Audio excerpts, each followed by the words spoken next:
তো ভাঙিলাম।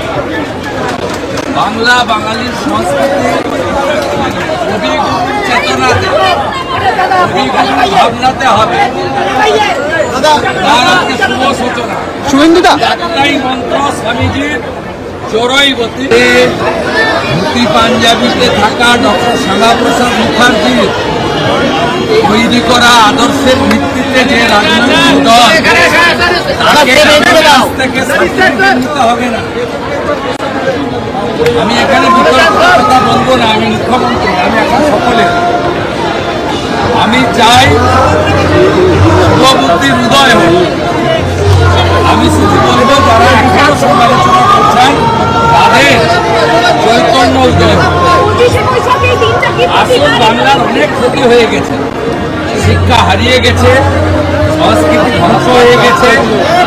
আমরা বাংলাটাকে নবনির্মাণ করি, অনেক দায়িত্ব। এখন এইসব রাজনৈতিক প্রচারী একে অপরের সমালোচনার সময় নয়। যারা করতে চাইছে করুন, আমরা শুধু এগিয়ে যাবো, আমরা করবো জয়। দেখতে থাকুন বাংলা জাগো।